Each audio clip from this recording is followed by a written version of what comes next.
Alright, showbiz muna tayo mga kaibigan. Update dito tayo sa ating napakagaling na artista na si Yasi Pressman. Okay, na ipinatulpo nga kay Idol. Okay, inireklamo dahil nga ang driver ni Yasi Pressman ay nakabangga daw ng sasakyan. Okay, ito pakinggan natin.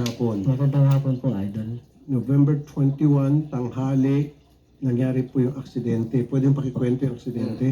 Bali po, sir, may drop off point po ako dun sa BGC, sir. Sa may malapit din po sa may Starbucks. Then, ito po yung driver po ni Mumyas. Nasa likod ko po, nasa stoplight po kami. Okay. Nagsabi po siya sa akin na nung time na binangga niya po ako, na nagte-text po siya. So, nagmamadali po siya. So, pinatigil ko po. Sabi So, ko, napuitan ka niya? opo, napitan po. Talaga maliwanag na kasalanan niya yun? Opo. Okay. Yung ano po, hindi ko po pinapaalis yung sasakyan niya. Ang inaano niya lang po sa akin, nagmamadali siya. Sabi ko po, sir, huwag po kayo magmadali kasi binangga niyo po ako, sir.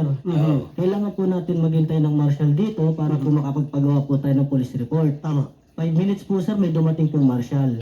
Okay. So, napicturean po naman, okay naman po. Then, pinapunta po kami sa gilid ng marshal po para mag-usap po. Okay. Kung ano daw po ang usapan po namin dalawa. Okay. Ngayon po, tumatawag po yung si Ma'am Yasi po yata sa driver po niya at pinapupunta po ako doon. Sa may Starbucks po, sa may BGC din po. BGC Starbucks. Opo. Okay. Then doon po, nakita ko po siya, nakausap ko po siya. Ang sinabi niya po, kausapin mo itong driver ko, then lahat ng pwede nating pagawa natin. Okay, alright. Dito maliwanag mga kaibigan na yung driver nga ni Yasi Pressman, okay? Ang nakabangga at wala daw siya si Pressman doon sa loob mismo ng sasakyan. Ibig sabihin nasa malayo. Alright? Pero itong nabangga ay nagrereklamo nga dito kay Tulpo or Sir Tulpo na yun na nga, okay? Hindi sinasagot ng driver ang tawag nitong nabangga. Okay? Dahil nga itong driver daw ni Yasi Pressman ay baguhan. Okay? Na tinanggal na nga sa ibang dahilan. Okay? Dahil nga itong driver ni Yasi Pressman before ay bago lang, tinanggal na nga. Alright?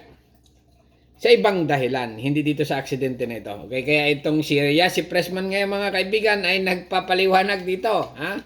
Kay Sir Rapi na sasagutin na nga, okay?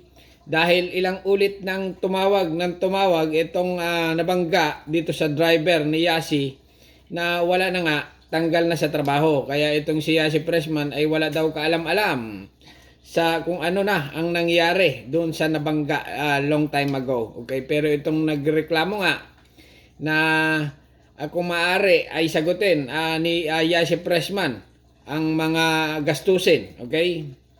At ito na nga, si Sir Rapitol po ay tinawagan si Yasi Pressman at si Yasi Pressman nga ay sumagot, mga kaibigan.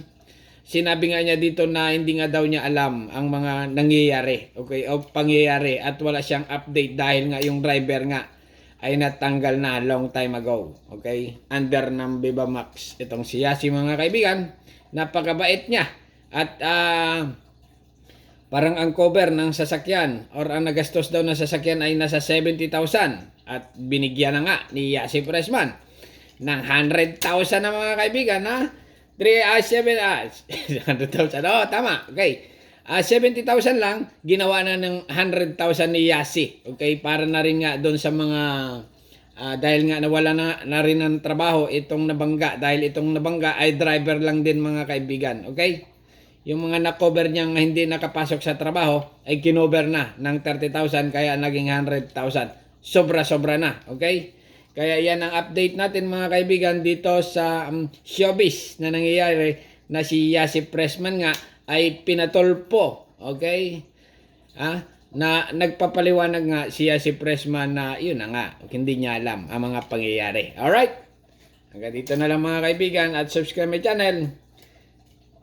Don't forget, comment. Bye-bye. Thank you.